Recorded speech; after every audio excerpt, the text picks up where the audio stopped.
Imagine the most private, vulnerable moment of your life, and then imagine there being a photo of that. When you're a child, you're malleable, and I think he really meticulously took his time. It's all behind a screen. To find other people talking about you like that, it's pretty scary. He posted my body on Instagram. I cannot even face people in school.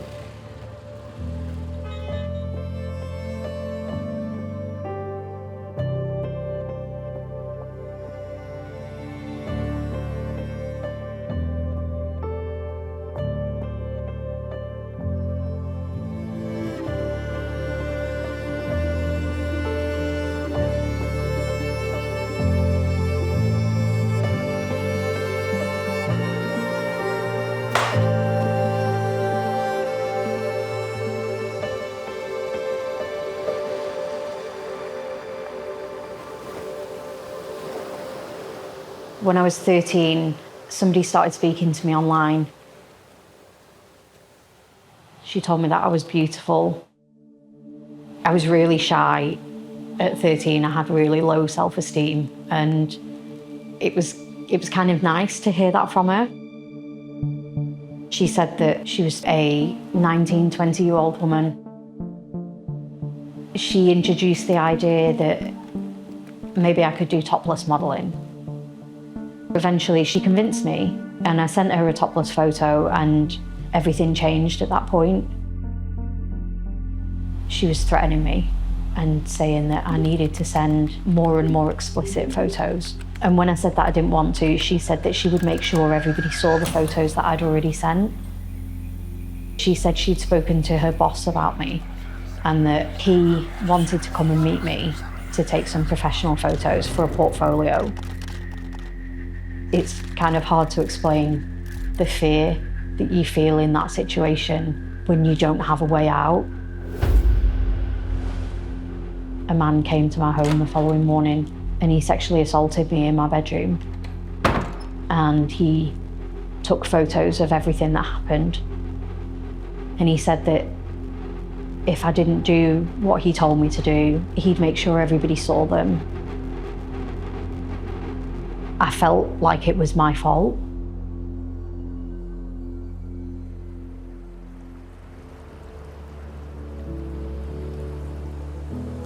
I was 14 and I was in school, and me and my friend were just roaming around doing nothing.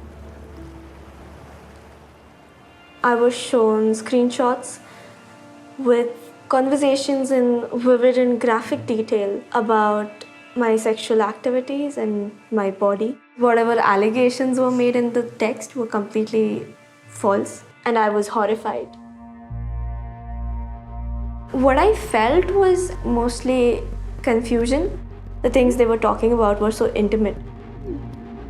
There were a lot of things that other person had said about what they've done to me, which really weren't true at all. It's scary because you don't really realize that people see you and know you till you find other people talking about you like that. You will still have to get up at 5:30 in the morning, get ready and, drag yourself to school. It was one of the most difficult phases in my life. Nobody, not even the police and not even any of my friends or me or the school, nobody could find out who sent those text messages or who that account belonged to. What happened to me makes me feel like no matter what you do, you're not going to be safe.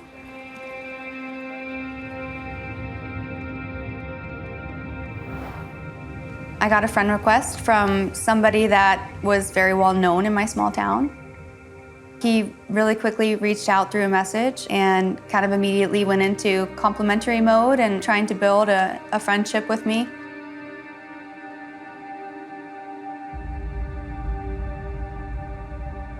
I was 12. It felt exciting. Part of the whole manipulation process was a lot of lies about his identity, who he was and who I was, and it was slowly breaking down myself and my trust with friends and family. He was able to slowly move into an abusive state. He reached out to me at one point and convinced me to sneak out. That night led to a physical assault. I snuck back in my window and was just so broken, you know, upset by everything, and I just remember crying like all night. For about 4 or 5 years, he abused me emotionally, physically, and sexually. One of his other victims spoke up.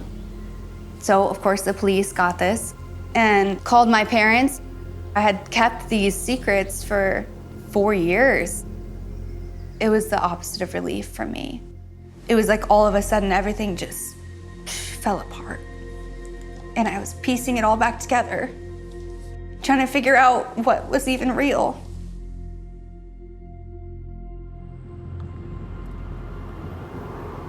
Teachers and parents have been alerted to the risk of extortion scams, targeting teenagers after a sharp increase in the number of reported cases. The person that I thought loved me, he started blackmailing me. He sent screenshots of videos and images of me that he recorded without my knowledge. He had told me that he was going to create fake accounts. When he created that Instagram account, he started blackmailing me. He told me to tell him when I want to be paying him, if it's weekly, monthly, or daily. And I told him I did not have money. He posted my body on Instagram, and he created another account on Telegram. He was telling people to refer 10 people each from my school, that he was going to give them my videos for free, and he posted me on TikTok. And that particular post went viral. I cannot even face people in school. I was just all by myself. My friends that I thought that were going to be there for me, that knew about it, most of them blocked me. He was arrested. That was the time everything calmed down a bit.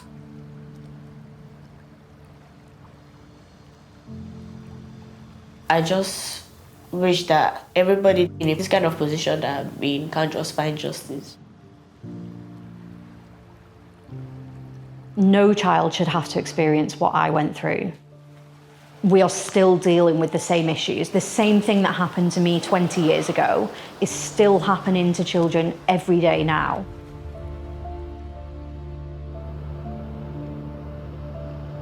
Tech companies and governments. You did not keep me safe. It's time to listen to survivors and protect children. Take action now for a safe internet. Free from sexual violence. Free from sexual violence. Free from sexual violence. Free from sexual violence.